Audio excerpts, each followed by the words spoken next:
De onde viemos? Para onde vamos? Por que estamos aqui?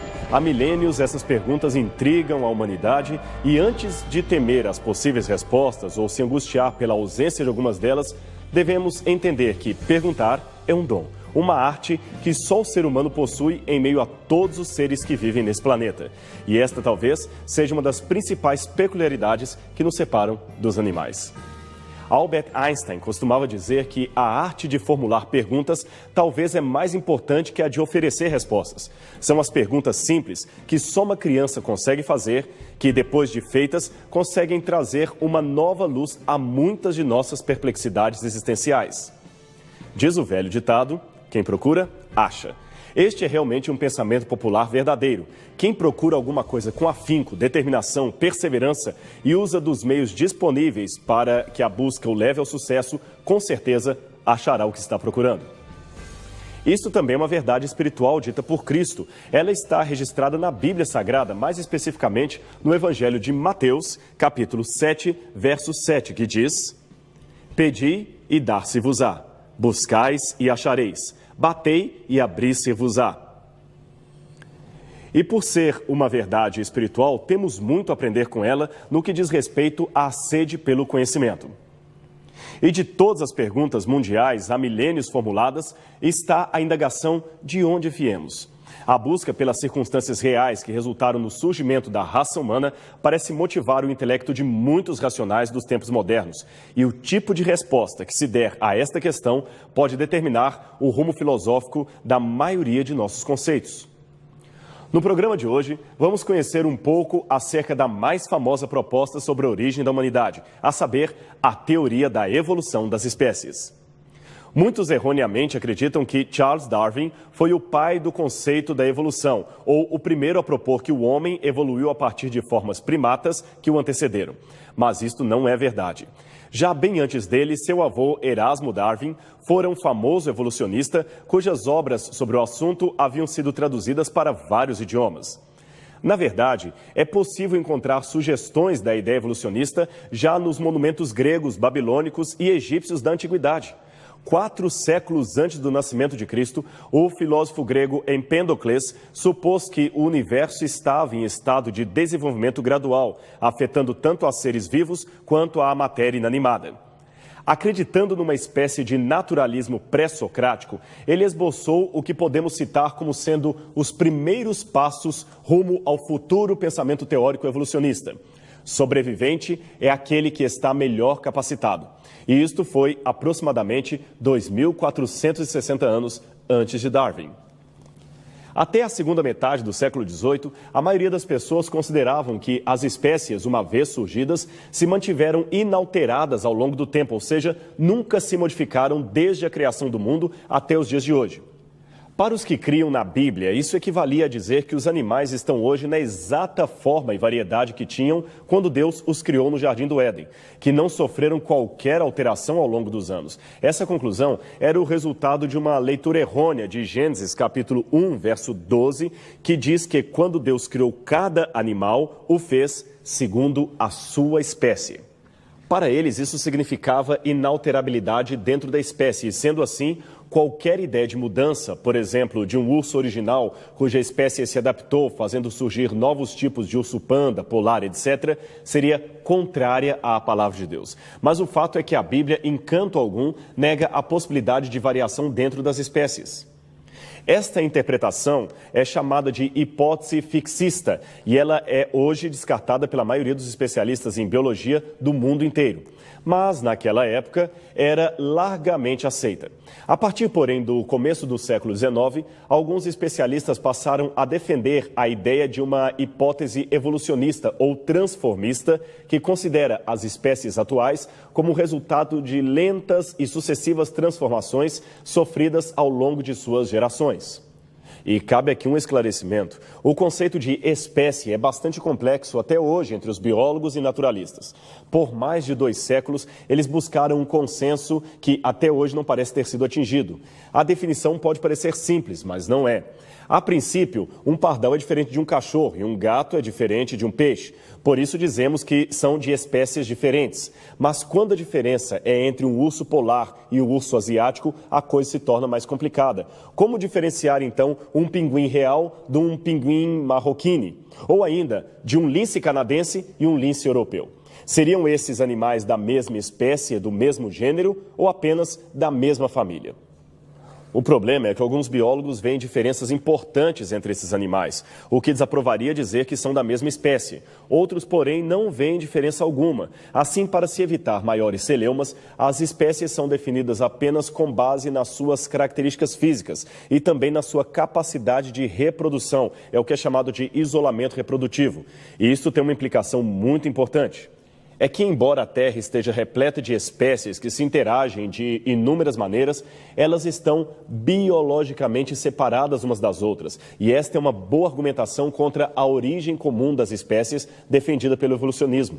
Deus já criou as ordens separadas, mas com capacidade de produzirem alterações entre si. Em meados do 4º século a.C., Aristóteles já havia cunhado uma teoria que ele mesmo chamava de a escada da natureza. Na sua base estariam os seres inanimados. Em seguida viriam as formas mais baixas ou imperfeitas, como plantas, flores e medusas. Acima estariam os organismos mais elevados, como peixes e baleias. Depois viriam os pássaros, os mamíferos e, por último, no topo, o homem. Essa escada de Aristóteles influenciou o pensamento ocidental até por volta de 1800. Havia, porém, algo que os seguidores da teoria de Darwin nunca iriam aceitar. É que, para Aristóteles, na escada natural, cada coisa era fixa firmemente no seu lugar, não havendo possibilidade alguma para permutas de um degrau para o outro.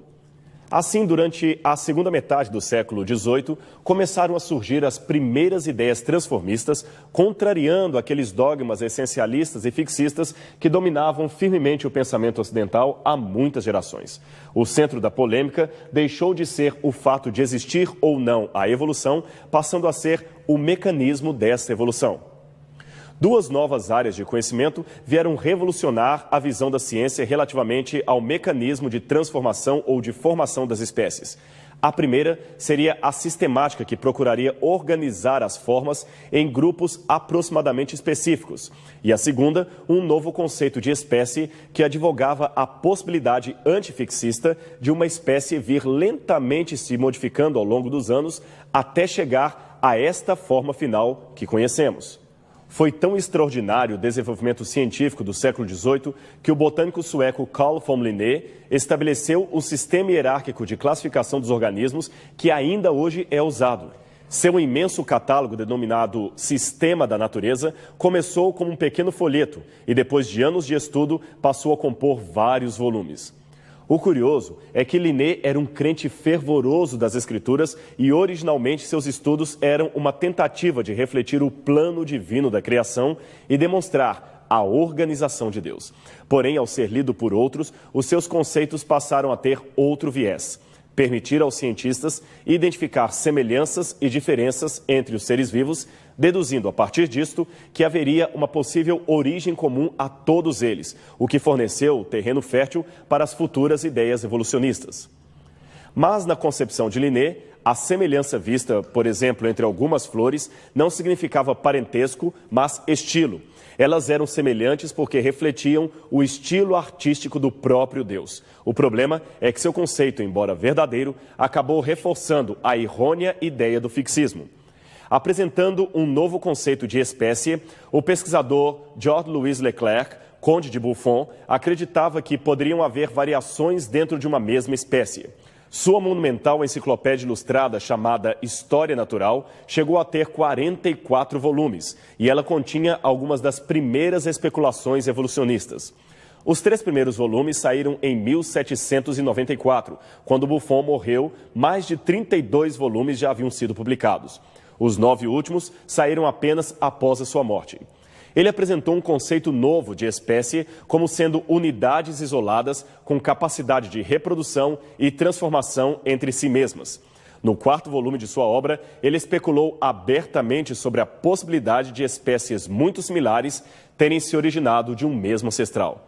O próximo passo nessa jornada foi o desenvolvimento da paleontologia. Afinal, não raro havia o achado de fósseis, tanto por especialistas quanto por leigos. E esses estranhos animais encrostados em pedra sempre intrigaram as pessoas e também foram sempre envolvidos em mistérios.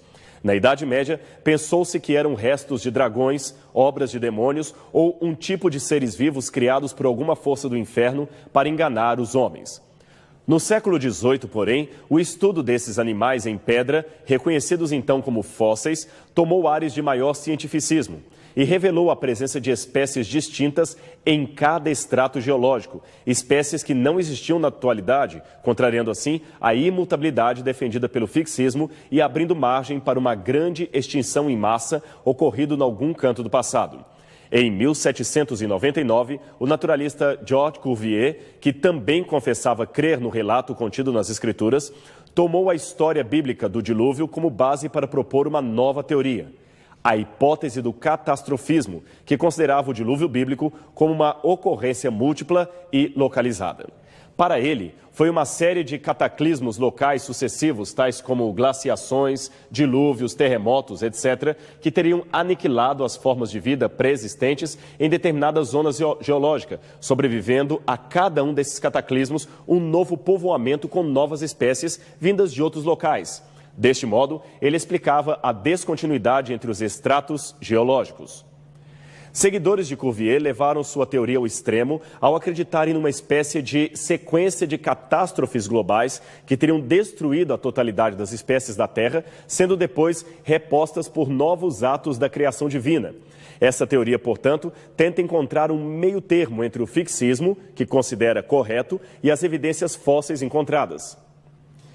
É uma ideia também bastante equivocada, que precisou ser revista, mas merece ser mencionada devido ao seu destaque na história do evolucionismo. Em 1809, o biólogo francês Jean-Baptiste Lamarck propôs uma hipótese sobre a evolução dos seres, onde argumentava que fatores ambientais novos podiam provocar o surgimento de modificações nos seres vivos que aumentavam a sua capacidade de adaptação e podiam ser transmitidas às gerações futuras. Ele era contra o fixismo e a sua teoria pode ser resumida em 4 pontos básicos. Primeiro, os seres vivos têm uma tendência natural para o progresso. Segundo, a evolução ocorre por sucessivas transformações em seus órgãos. Tais alterações acontecem pelo uso ou desuso do órgão. O uso constante do órgão se daria por necessidade do indivíduo adaptar-se ao meio ambiente. Terceiro, as formas de vida existentes se originavam de matéria não viva, numa forma bem simples, e gradualmente progrediam para uma forma ainda mais complexa. E quarto, os animais podiam transmitir aos seus filhotes as características úteis desenvolvidas durante o curso de sua vida. Lamarck ensinava que existe nos seres vivos um sistema nervoso, um fluido que age assim. Quando o animal usava demais uma parte do corpo, esse fluido aumentava o seu tamanho e passava para os descendentes. Se não usasse, esse fluido atrofiava o membro. Por exemplo, as girafas, de tanto esticarem o pescoço para comer frutos em árvores mais altas, ficaram daquele jeito. Do mesmo modo, temos os galináceos, cujas asas não servem para voar muito alto. Porém, mais tarde, essa teoria lamarquista foi refutada pela comunidade científica através de numerosos experimentos, como o de Weismann, na segunda metade do século XIX, que consistiu em cortar o rabo de ratos por 20 gerações sucessivas. Weismann demonstrou que a característica adquirida, ausência de rabo, não era transmitida aos descendentes, pois todas as gerações de ratos da experiência continuavam nascendo com os rabos tão longos como os da primeira geração. Desde 1930 que a sua teoria está oficialmente descartada na comunidade científica, embora recentemente haja alguns que tentem reviver as suas ideias. As ideias de Lamarck, contudo, não devem ser confundidas com alterações genotípicas ou fenotípicas que os biólogos hoje defendem. Por ora, basta dizer que a compreensão criacionista de algumas modificações genéticas assinala que talvez existam possibilidades de variação já presentes no DNA original. Portanto, não foi uma legítima mutação da espécie, mas antes o desenvolvimento de uma possibilidade já presente na matriz. E quanto ao famoso Charles Darwin? Bem, a sua contribuição para a teoria do evolucionismo foi significativamente marcante devido aos seus argumentos apresentados em 1859 na obra inicialmente intitulada Sobre a Origem das Espécies, onde propôs que as modificações adaptativas das espécies são determinadas pelo mecanismo da seleção natural, ou seja, da sobrevivência dos mais aptos, termo este criado por Herbert Spencer e citado a partir da 5ª edição da obra. Era esse processo que resultava no surgimento de novas espécies e na extinção de outras.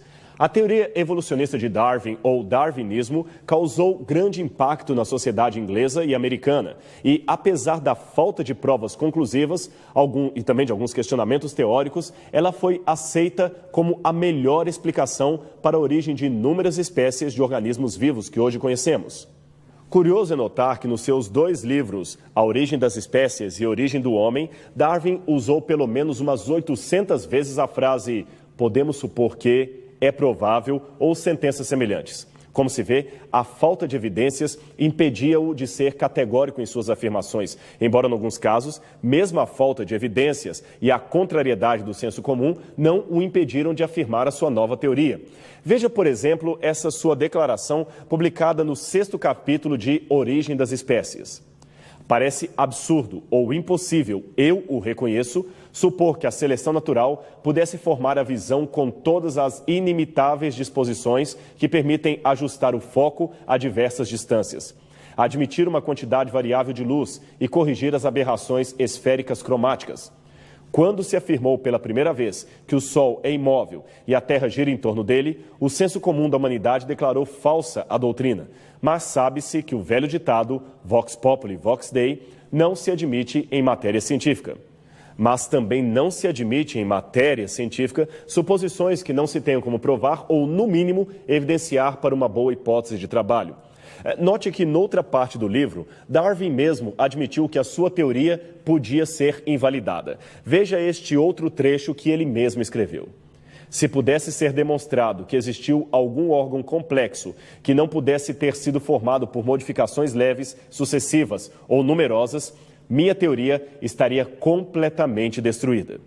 Observe que Darwin pediu apenas que se mostrasse um órgão. Em sua época, só havia microscópio óptico e não era possível se conhecer toda a complexidade do olho, do ouvido, do cérebro e dos sistemas do corpo humano.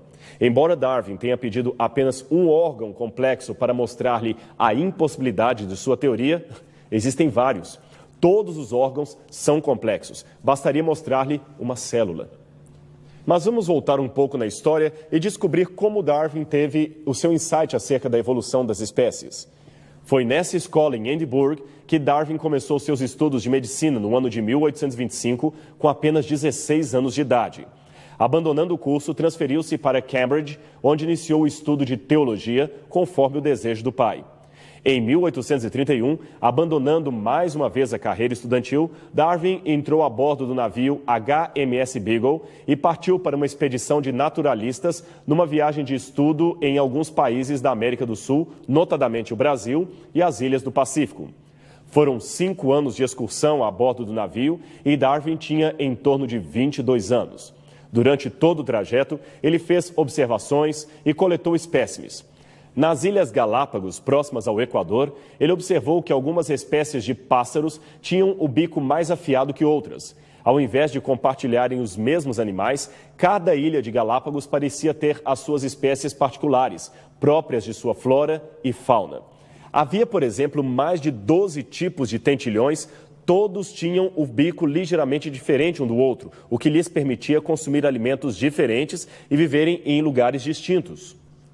Isso mexeu com Darwin, mas não foi aí que ele formulou a sua teoria da evolução. Somente depois que retornou para a Inglaterra é que ele reuniu seus dados e chegou a certas conclusões. De volta à Inglaterra, Darwin trabalhou 20 anos publicando as suas propostas. As espécies de animais não eram naturalmente fixas, como ele havia aprendido nas aulas de teologia. Houve modificações ascendentes e estas não podiam ser negadas. Sendo um observador, Darwin percebeu que os criadores de pombo de corrida haviam criado raças melhoradas de pombos a partir de cruzamentos. E na natureza ocorreu o mesmo. Mas quem ou que provocou esses cruzamentos? A resposta veio quando Darwin leu o ensaio do economista britânico Thomas Robert Malthus, publicado em 1798 e intitulado Ensaio sobre o Princípio da População. Neste livro, Malthus dizia que o crescimento da população humana se dá em progressão geométrica, enquanto a produção de alimentos cresce somente em progressão aritmética, isto é, bem inferior ao crescimento da primeira. Logo, esse aumento desproporcional da população em relação aos meios de subsistência tenderia à fome mundial, que traria uma luta frenética pela sobrevivência.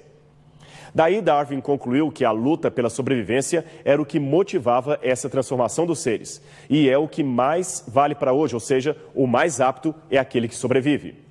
A diferença entre Lamarck e Darwin estava em que, para Lamarck, a seleção natural não tinha nada a ver com a evolução, pois ela simplesmente eliminava os mais fracos, deixando os sobreviventes inalterados. Já para Darwin, era a seleção natural que possibilitava tais modificações. No espaço de 30 anos, a teoria de Darwin tornou-se muito popular, inclusive nos Estados Unidos, não devido a evidências científicas, mas devido ao clima intelectual americano, que já estava preparado para a transição do teísmo e sobrenaturalismo para o humanismo e naturalismo.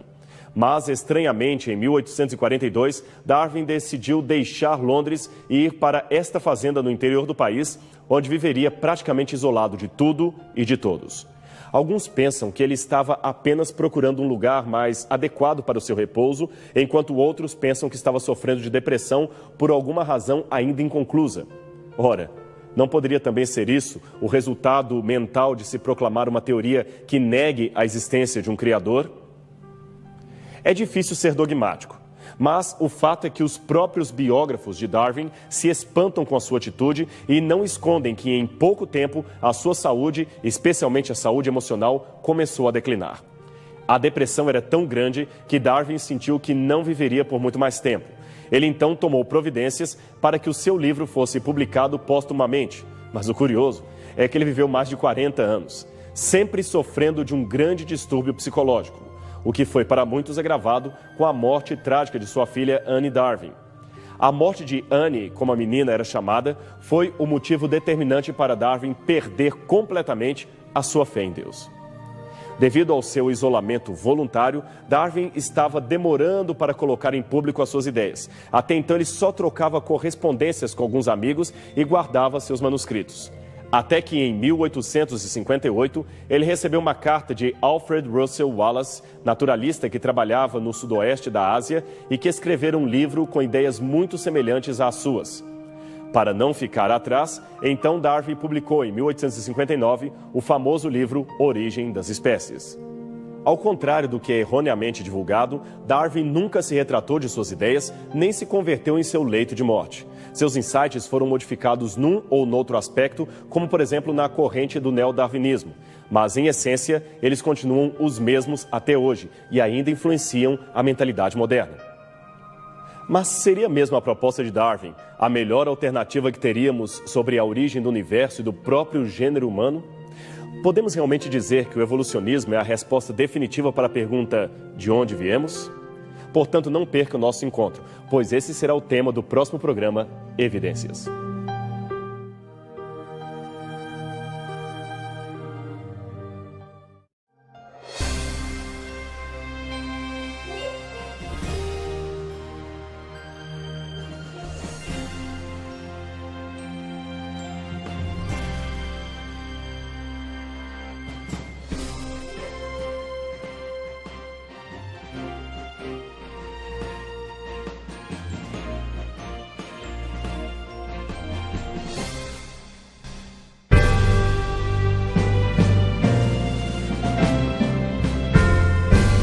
programa Evidências anterior, iniciamos uma jornada pelas ideias quanto à origem da vida e você viu a primeira parte da história da teoria evolucionista de Charles Robert Darwin. Verificamos os antecedentes da ideia evolucionista presentes nos escritos de seu avô Erasmo Darwin. Vimos a proposta de Lamarck quanto à transmissão de alterações entre os seres e, finalmente, acompanhamos o pensamento e propostas do próprio Darwin, um homem genial, mas infeliz, constantemente em lutas consigo mesmo. Ao final do programa, perguntamos se a ideia básica de Darwin, que ainda é ensinada em nossos dias, seria de fato inquestionável, se seria a melhor opção que teríamos para explicar a origem da vida. Este, portanto, será o nosso assunto hoje. É claro que as ideias originais de Darwin sofreram modificações, atualizações e adaptações no meio acadêmico moderno. Fala-se até em neodarwinismo como sendo a maneira mais apropriada de se expor à questão, pois darwinianismo remeteria a teorias provisórias do autor que hoje já não são mais discutidas. Bem, seja como for, as bases evolucionistas lançadas por este explorador inglês no século XIX ainda continuam correntes em muitos setores da pesquisa ao redor do mundo. E alguns a apresentam como se fosse até um dogma religioso, talvez passivo de novas compreensões, mas impedido de ser questionado, principalmente nas bases de sua pressuposição. Veja o tom dogmático com que alguns acadêmicos defendem a teoria da evolução. Sir Julian Huxley, neto do famoso evolucionista Thomas Henry Huxley, que fora amigo pessoal e colaborador de Charles Darwin. Ele declarou o seguinte por ocasião do centenário do livro A Origem das Espécies. O primeiro ponto a destacar com relação à teoria de Darwin é que ela não é apenas uma teoria, mas um fato. Nenhum cientista sério poderia negar o fato de que a evolução ocorrera. Seria como negar que a Terra gira em torno do Sol. Richard B. Goldsmith, professor da Universidade de Berkeley, na Califórnia, declarou na revista American Scientist que a evolução do mundo vegetal e animal é considerada por aqueles com capacidade de discernimento um fato do qual não há necessidade de provas adicionais. O geneticista da Universidade de Colômbia, Theodosius Dobzhansky, em seu livro A Genética e a Origem da Vida, escreveu: dentre a presente geração, nenhuma pessoa bem informada pode admitir qualquer dúvida acerca da validade da teoria da evolução no que diz respeito ao fato dela ter ocorrido. E, por fim, temos a declaração do famoso Dr. Richard Low, professor de paleontologia em Yale, que aqui aparece em uma capa da edição de 1925 da revista Time. Ele diz: desde os dias de Darwin, a evolução tem sido mais e mais aceita pelo público em geral. Os mais informados e os pensadores de hoje não têm a menor dúvida de que a evolução é o único meio lógico de entender e interpretar a criação. Conquanto não se tenha certeza quanto ao seu modus operandi, podemos estar seguros de que o grande processo tem estado de acordo com as grandes leis naturais, algumas das quais são ainda desconhecidas ou talvez incognoscíveis. Apesar de serem declarações fortes, feitas por acadêmicos de renome, essas afirmações não estão isentas de questionamentos. Veja, por exemplo, como é procedente a seguinte observação feita a esta última declaração de Richard Low. Então, os biólogos continuam seguros da evolução. Mas alguém pode ser tentado a perguntar: se algumas das grandes leis naturais são ainda desconhecidas, como podemos saber o que há nelas para se afirmar que a evolução está de acordo com essas leis? E se algumas são provavelmente incognoscíveis, como podemos saber que são lógicas? Quem fez essas observações foi nada mais nada menos que o químico Anton Stanley, e ele a escreveu no seu best-seller Science is a Sacred Cow. A ciência é uma vaca sagrada.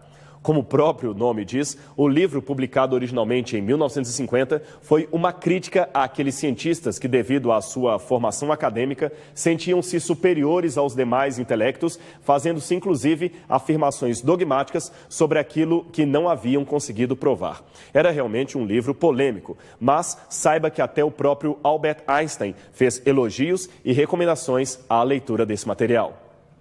Mas nem todos os evolucionistas são assim tão dogmáticos em suas declarações. Alguns deles, de modo estranhamente sincero, abrem bastante espaço para alimentar dúvidas quanto ao modelo de Darwin.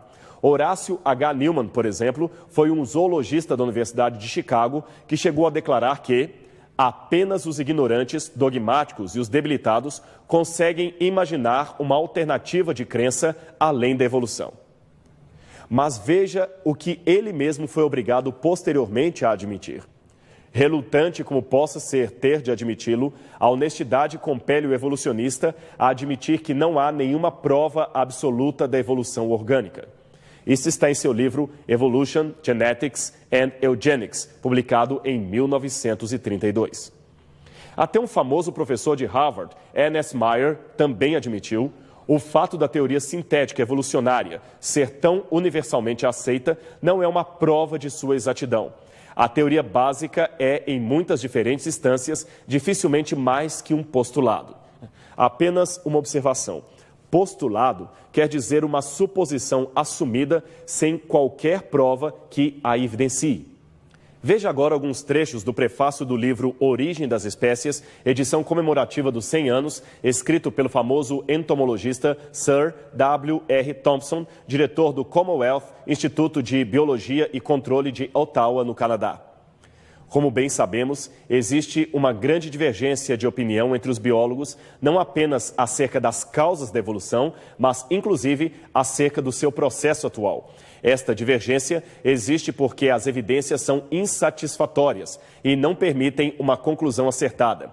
Seria, pois, apropriado chamar a atenção do público leigo para as discordâncias acerca da evolução.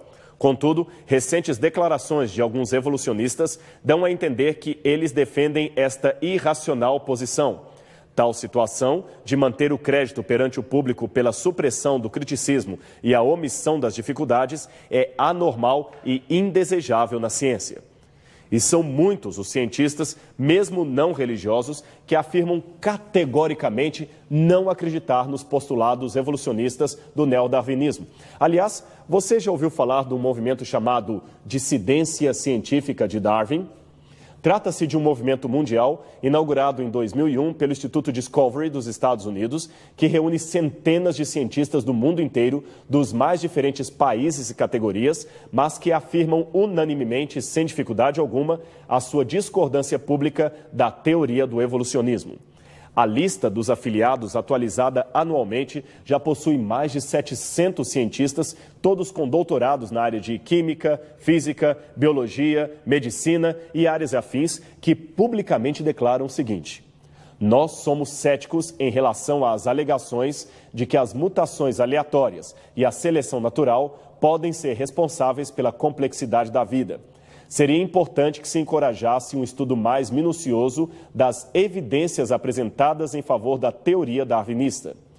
As frases são simples e diretas, e talvez seja isto que preocupa muitos evolucionistas, é que pessoas, mesmo leigas, de imediato podem compreender aquilo que está sendo dito, aquilo que estes cientistas estão corajosamente apoiando, e a razão disto é também muito importante.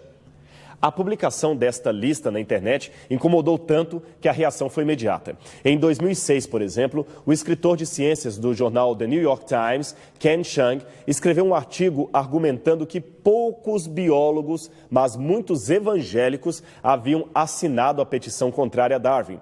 Mas a sua acusação acabou revelando-se como falsa. O Instituto Discovery não tem ligação alguma com qualquer religião e mais de 70% dos cientistas afiliados no movimento não possuem qualquer religião e grande parte deles nem se dizem criacionistas. A sua discordância, portanto, não é motivada por fatores religiosos, mas pelo simples fato de admitirem profissionalmente que o evolucionismo é uma teoria repleta de problemas científicos. Dentre os signatários da lista estão muitos professores ou pesquisadores em importantes universidades e instituições de pesquisa ao redor do mundo, tais como o Instituto de Tecnologia de Massachusetts, o Instituto Smithsoniano de Washington, a Universidade de Cambridge, a Universidade da Califórnia, em Los Angeles, a Universidade da Califórnia, em Berkeley, a Universidade de Princeton, a Universidade da Pensilvânia, a Universidade Estadual de Ohio, a Universidade da Geórgia e a Universidade de Washington.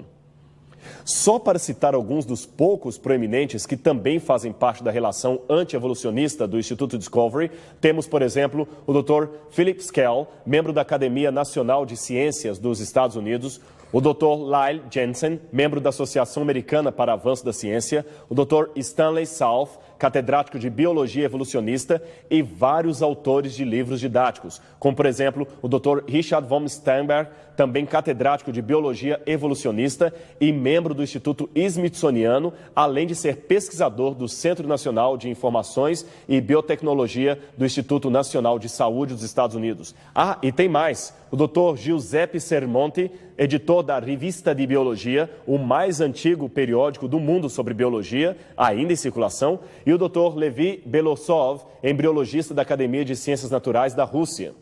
Viu como o evolucionismo está longe de ser um consenso?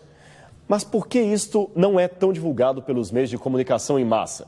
Bem, das muitas respostas que se poderia dar, esta assinada pelo matemático e filósofo Dr. David Belinsky, um dos signatários originais da lista e pesquisador do Centro de Ciência e Cultura do Instituto Discovery, parece ser muito bem apropriada. Ele diz o seguinte: a teoria da evolução de Darwin é o grande elefante branco do pensamento contemporâneo. Ela é volumosa, quase completamente inútil e objeto de veneração supersticiosa. De fato, terminar com uma ideia que se tornou dogma não é um exercício nada fácil. Veja a questão dos macacos, por exemplo. A princípio, Darwin não disse quase nada a respeito do lugar do homem em sua teoria evolutiva. Apenas escreveu que a luz será lançada sobre a origem do homem e sua história. As implicações, no entanto, eram claras. Os humanos tinham evoluído de outros animais. E os animais que eles tinham em mente, ou pelo menos os seus leitores assim concluíram, eram os macacos. 2 anos após a publicação de A Origem das Espécies, o explorador francês Paul Belloni du Chaillu, que chegara recentemente da África, montou uma exposição de gorilas empalhados em Londres. Era a primeira vez que gorilas, vivos ou mortos, eram mostrados fora da África. Muitos visitantes se chocaram com a ideia já popular de que os seres humanos podiam ter qualquer conexão biológica com aquelas criaturas. Então, em 1871, Darwin publicou o livro A Origem do Homem, no qual defendeu publicamente não que o homem fosse descendente direto do macaco, mas que ambos tinham um ancestral em comum, talvez até uma espécie de símio primitivo, e que todas as características humanas evoluíram numa sequência de passos graduais. Aqui Darwin procurou mostrar que até a inteligência humana é fruto da seleção natural. E como ela teria surgido? Bem, de acordo com Darwin, ela era fruto de mudanças no estilo de vida. Os ancestrais comuns do ser humano e do macaco habitavam em árvores, mas gradualmente se mudaram para o chão. Andar sobre 2 pés liberava suas mãos para manipular objetos e, posteriormente, fazer ferramentas. Este foi o ponto de partida para a inteligência por seleção natural. Contrário, porém, a este insight, sabe-se hoje que a linguagem humana só pode ser derivada de aprendizado. Ela nunca surge espontaneamente, logo é uma potencialidade racional, não uma qualidade instintiva, como um latido de um cachorro ou o grunhido de um porco, que não demandam aprendizado. E, sendo assim, a pergunta óbvia que se faz ao evolucionismo é: se a linguagem só surge por aprendizado, como o suposto ser humano primitivo aprendeu a falar? Quem lhe ensinou a linguagem? Explicar a origem da fala e da comunicação verbal nesta teoria é realmente um desafio. E tem mais. Embora seja verdade que certos grupos de animais atacam os mais velhos ou matam os filhotes, também é verdadeiro o instinto materno de preservação de filhotes e o cuidado que alguns animais demonstram com outros companheiros que estão feridos ou impossibilitados de sobreviver por conta própria. Se a sobrevivência do mais apto fosse uma regra áurea do mundo animal, muitas raças mais simples já teriam desaparecido. Mas a solidariedade parece contrariar esse princípio básico do evolucionismo darwinista. Como explicar, com base na seleção natural, uma tigresa do zoológico da Califórnia que resolveu adotar um filhote de porco? Ou este bulldog que salvou e criou um cordeiro que estava machucado? Ou ainda esta cadela de caça que encontrou e adotou um filhote de jaguatirica numa mata a 500 quilômetros de São Paulo? Um outro problema com o qual esbarra o pressuposto evolucionista de Darwin é a falta de fósseis que corroborem com sua teoria. Afinal, se houve um ancestral comum entre o homem e os macacos, ou se o Homo sapiens surge mesmo por um processo de etapas evolutivas, onde estão os fósseis de transição? Bem, vamos voltar um pouco na história da teoria da evolução. O primeiro fóssil de um ancestral supostamente humano foi descoberto em 1856, 3 anos depois de Darwin publicar A Origem das Espécies. Trabalhadores de uma pedreira no Vale do Neander, perto de Düsseldorf, na Alemanha, acharam numa caverna um esqueleto que parecia humano, mas era muito diferente. Os ossos das pernas eram curvos e os dos braços sugeriam uma estrutura muscular muito forte. O crânio era achatado e seu tamanho sugeria um crânio de um homem adulto, com cerca de 1.400 centímetros cúbicos. Acima das órbitas oculares, porém no lugar onde ficariam as sobrancelhas, havia uma saliência muito grande que nada tinha de humana. O homem de Neandertal, como o fóssil foi batizado, foi considerado o elo perdido entre os símios e os humanos, e réplicas de como eles seriam foram espalhadas por museus de todo o mundo. Em 1891, porém, foi encontrado na ilha de Java, na Indonésia, restos fósseis de um ser bem mais primitivo, com um cérebro de apenas 860 centímetros cúbicos. O homem de Java, como foi chamado, era o Pithecanthropus erectus e hoje é identificado como o Homo erectus, uma espécie anterior ao homem de Neandertal. Em 1924, as origens humanas recuaram ainda mais com a descoberta do Australopithecus africanus, literalmente macaco do sul da África, o primeiro ser intermediário entre o gênero Homo e os ancestrais símios, encontrado em uma caverna de calcário na África do Sul. Ele tinha o crânio de um macaco, mas mandíbulas e dentes mais parecidos com os dos humanos, e o mais importante, era bípede. O grande problema é que, embora esses exemplares históricos ainda sejam usados por muitos como evidência do evolucionismo, o tempo mostrou que se tratava de falsas pistas. O homem de Neandertal, para começo de conversa, já não é mais considerado um ancestral dos seres humanos. Aliás, os próprios evolucionistas assim chegaram à conclusão.